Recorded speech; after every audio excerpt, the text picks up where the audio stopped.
Hi, congratulations on your new RV. We're really excited for you. Please make sure before you're signing that you bring the following items with you. If you're a cash buyer, please make sure that you bring a cashier's check, no personal checks at time of signing, or you may bring actual cash. If you're a finance customer, please make sure that you bring proof of insurance listing your specific lien holder. If you need that information, please call us ahead of time. Also, make sure that you bring all valid driver's license of all persons that will be listed on the title. If you have a trade that you're trading in with us, please make sure that you bring your 10-day payoff as well as your title and all persons who will be listed on the title of that trade. Arrive 30 minutes early before your appointment time so we can properly inspect your unit, and also make sure that you have the fridge on and running prior to arrival. If you have any questions, please feel free to give us a call at 810-686-0710. Thanks so much. Have a great day. Hello, this is Mike with TradeWinds RV Center, here to congratulate you on your Keystone Bullet Premier 23 RV travel trailer. I'm here to walk you around it and show you how to use a few things to get the best out of your camping experience. Let's start by talking about arriving at the campsite and a few things to take into consideration when parking. On your campsite, you have plenty of room for this awning to come in and out.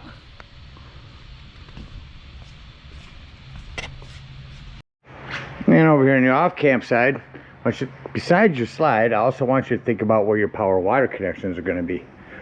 Your power cord, 30-foot cord, is going to plug in on the rear corner on your off camp side, or your driver's side of your tow vehicle. And your water connection whole docking station is going to be right here on the front, inside your storage here. So park accordingly so you can utilize the facilities at the campsite. Once we arrive, unhook our hitch. First thing we're going to do is level our unit. Unit does come with a power tongue jack. Night docking light, should we arrive at night, simply push your button up or down to level the unit. Now should you lose power, under this rubber stopper, your hand crank that you bring can bring this up and down. Speaking of power, check your battery posts every now and then. Make sure those haven't wiggled loose over time. Once we got our unit level, next thing we do is stabilize it. Inside your docking station to the right here are going to be your power stabilizing jack controls. The front one here is going to be your front stabilizing jacks. Got them ran just about all the way down. I'm going to recommend stabilizing jack pads. Jack pads are going to protect the feet of your stabilizing jacks from dirt and debris. Just hit extend. Bring that down. Sometimes one side will touch before the other. So only run these down just until it feels like it's going to start to lift the unit. Remember, our unit's already level. All we're trying to do at this point is stabilize it. Go to your rear one back here to extend, and you'll feel those run down. You'll be able to tell when them are all the way down. Once we're level and stable, we can go ahead and hook up our power and water. Again, 30 amp cord plugs in here on the rear. The way these Furions go on now is they actually plug in at, say, 11 o'clock. Once they're in, turn it to the right to noon, and then go ahead and put this gray washer on there. I'll lock that in there for you. At the end of that 30 amp service, should you need to plug into a 110, and your convenience pack will be a 30 to 15 amp reducer. Got your power all plugged in. Let's go ahead and hook up our water. Now at campsites, we're going to hook up to city water connection. Up top here, you see a tank flush, fresh water, city water. I get here. First and foremost, your water pressure regulator. This water pressure regulator is going to reduce the water pressure to 40 to 50 psi, protecting the lines in your unit. Always use this when putting fluid in your unit, because you don't know what the water pressure is at different campsites. So hook that up, hook up your hose, but don't turn your hose on yet. We've got one more step. Over here on your campsite, just in front and above your tires, is going to be your hot water heater. Now all we're doing at this point, folks, is make sure our drain plug cap's back on there. Get that cap on there nice and tight. You can throw some plumber's tape around that. Don't put putty in there. Maybe some plumber's tape, get that on there snug. Once that's on there, you can go ahead and turn your water on. After your water's been on for a couple minutes, I want you to go inside and deploy your slide if you need to. What I need you to do is get in there and open up all of your water taps. Get a nice steady flow of water going through the lines. No air in the lines. Then you can shut them off. Come outside, lift up on this pressure release valve on your hot water heater. You get water coming out of here, you know your hot water heater's full. Then you can turn that on from indoors. That's how you hook up a campsite. Let's say we're going to go boondocking, dry camping. In that case, we're going to fill up our freshwater tank. Just to the left of our city water, here's our freshwater. Now, no need for a water pressure regulator here. You can fill that up with a gravity fillet with a hose. 2 ways to tell it's full. One is an overflow valve right here, or 2 on the inside where you check the levels of your black and gray tanks. There's also a button for your freshwater. Once that freshwater is full, don't leave this unattended while you're filling it. Once it's full, put your cap back on, and then whenever you want to utilize that water, you'll turn on your water pump. Don't turn on your water pump and using city water. That is already pressurized. Alright, we're all set up for power water. Ready to camp. I'm going to go ahead and show you around the rest of the unit. Continuing here in our docking station. City water, fresh water, black tank flush. We'll talk about that when we dump our black and gray tanks. Here's where you will winterize your unit. You turn on your water pump to winterize that, siphon in antifreeze. That's on the winterization right now. And you'll bypass your hot water heater. To shut that off, you'll turn it straight to your left. But right now you're bypassing the hot water heater, and it is winterized. Again, our stabilizing jacks, cable and satellite. A quick connect hose will connect to that for a hot and cold shower. And this is just so you can conveniently run your hoses down through there and close your storage door. Big pass-through storage here. Outside of your docking station, you can plug in a solar panel right there, and it'll trickle charge your batteries. These are access to the back of your fridge for technicians. Here's our black and gray tanks. Again, we'll talk about dumping those when leaving the campsite. Stabilizing jacks. Again, our power. Spare tire with a cover. Highly recommend keeping that cover on there. Your camera ready for a backup camera from Keystone. It's all prepped for one of those if you want to purchase one of those. On our campsite, we get this big awning, which pitch adjusts. Pull down on that and it'll pitch this away from the rest of your campsite. Big outdoor kitchen here. Fridge, sink, griddle. So you lock them when you need them, when you're using them. Quick connect LP for that griddle is right there.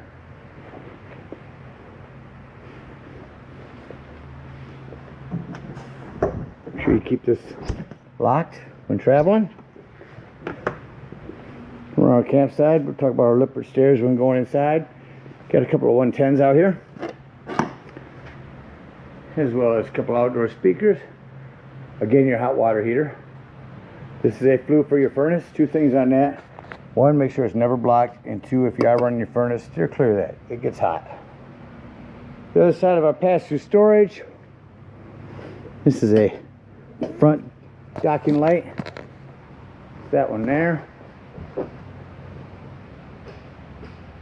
Up front, your propane does come with a cover and a regulator, lefty-loosey to open. Back behind your battery is your battery disconnect. That will disconnect all the battery power to the unit. That'll come important later when I talk about your carbon monoxide and propane detector. About covers everything out here. Let's go take a look on the inside.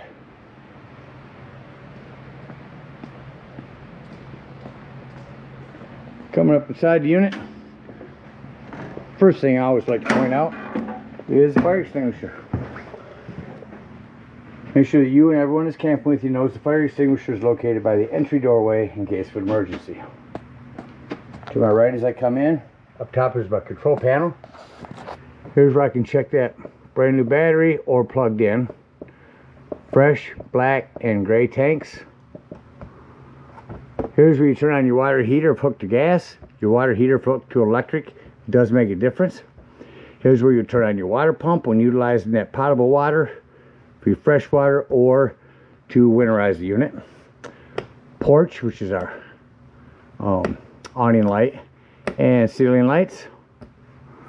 Slide room control awning. On our awning, you only want to run that awning out until you can see that brown bar. If I were to hold that button down, that will continue to run itself out and start to run itself up backwards. So keep an eye on it when you're running out. Make sure you don't run it out further than you need to. As I continue to run that back in, down below here is going to be your access panel to your breaker box and fuses. So you got a ton of 15s in there, a 40, a couple 10s. I highly recommend you have a handful of those with you when you go camping. As the awning comes in, I'll shut that light off. Close the door and tell you that slam locks work best when gently slammed.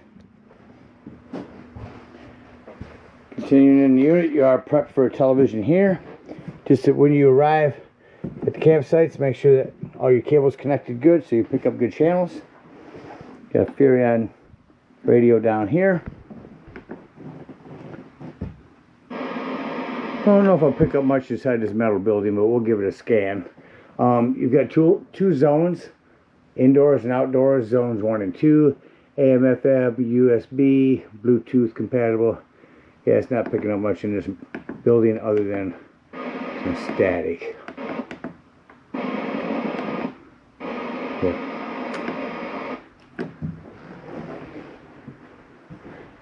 Got our self-explanatory microwave, fan and light above our cooktop. This glass top makes an excellent backsplash. Rock that back. This button over here will give you a panel light or a panel and oven light. So rock that up, turn that to light, hit your spark, everything will light up here. Same thing on oven. Open your oven, turn this to light, hit your spark, that will light your pilot light, and then turn it up to the desired temperature. Again, rocking the panel light down, comes an oven light. A little pop-up power station, we call these. Tuck that away, or push down and pull up. A couple of 110s and USBs. One-touch lighting through here. In the hallway is our furnace. Go ahead and turn on the AC here real quick to hear that running. Now you'll notice that I shut the AC off. Went around to off. Shuts off rather quickly. Turn around, I'm going to turn your heater on, your furnace. Let that kick on. Now when I shut your furnace off, you'll notice that it'll take a few minutes for the furnace fan to cycle through before it shuts off. Does that on all of them. Your inverter outlet with GFCI reset. I'll creep into the bedroom real quick here. Turn on my lighting around the corner. Inverter outlets and USB ports up there. By our bed. We got some storage under the bed.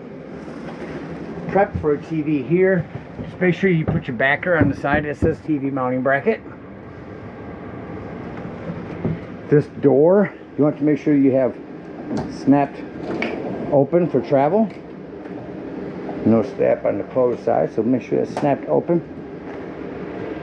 And into our Dometic fridge. Controls are inside your freezer part. We'll turn that on. Now I'm going to push this in for auto. Auto means when you're plugged in, you're running off electricity. As soon as you unplug, you're running off gas.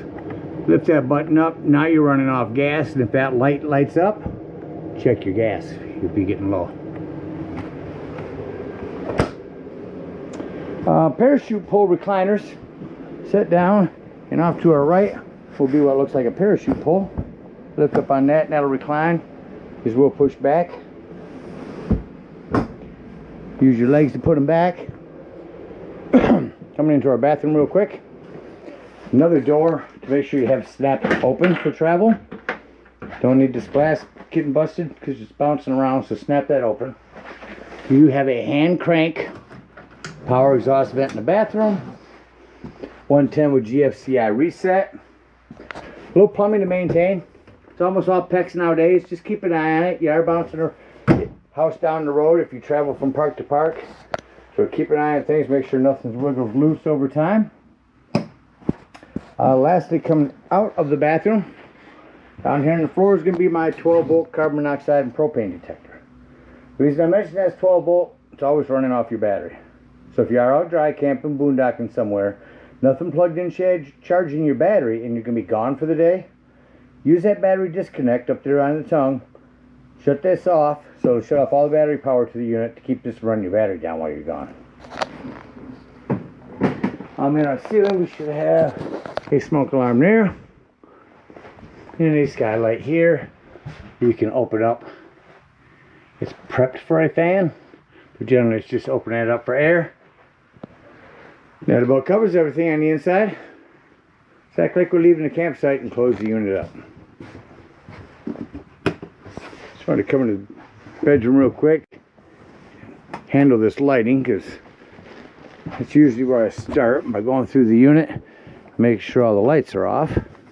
I knew these were individuals back here, so I'll go to my control panel, shut off my ceiling lights, then I can see all the lighting that is individual, accent lighting that needs shut off. Now with all those accent lighting off, I can come back to my control panel and turn my ceiling light back on. Now I'm going to say doors and drawers. Walk through the unit, make sure all doors and drawers are closed. Nothing's going to impede your slide from coming in. We're going to go through and make sure all of our vents are closed. Shower doors are locked open. Bedroom doors are locked open. Just preparing it for travel. Come to my control panel and hit glide room in. Just going to bring that in pretty quick. I didn't show you, you do have a pop-up extension on your sink there. Give you some more prep area. Make sure that's back down before you close your slide up.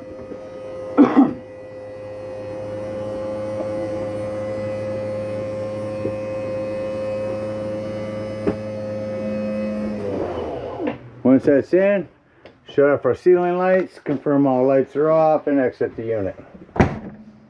Now on these steps, biggest thing you really want to remember is to have your exterior door all the way open. Otherwise this piece will catch on it as it comes in. Lift it up. You do have adjustable feet with a cotter pin if you want to adjust these. Lift it inside.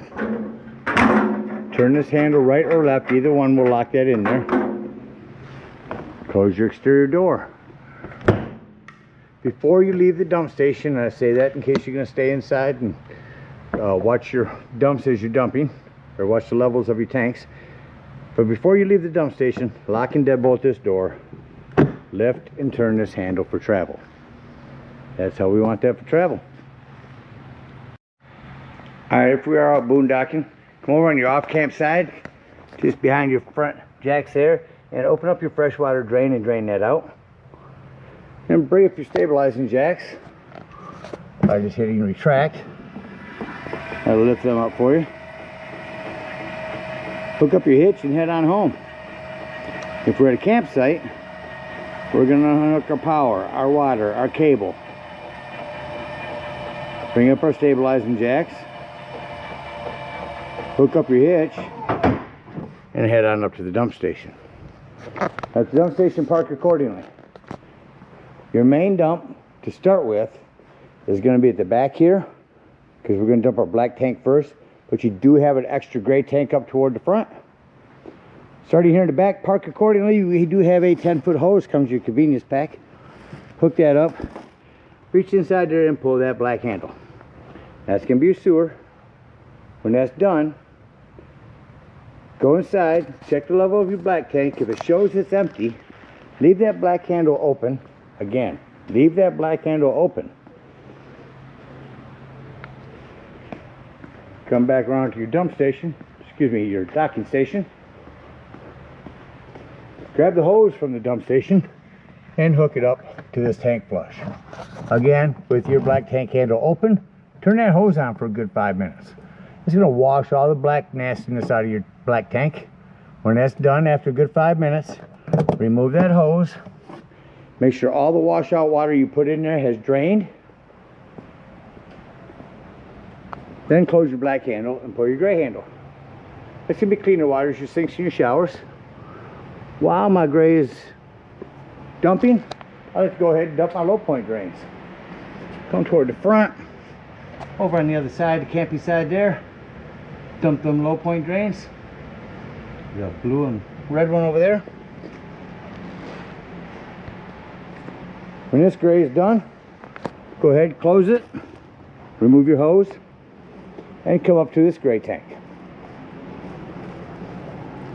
Hook up there, reach up underneath there, pull that gray handle right there. Again, cleaner waters, sinks in your showers. When that's done, close that handle, remove the sewage hose, and conveniently and sanitarily store it right here at your bumper. And head on home. Again, we thank you guys so much again for your purchase. Hope you enjoy this Bullet Premier for many years to come. Happy camping.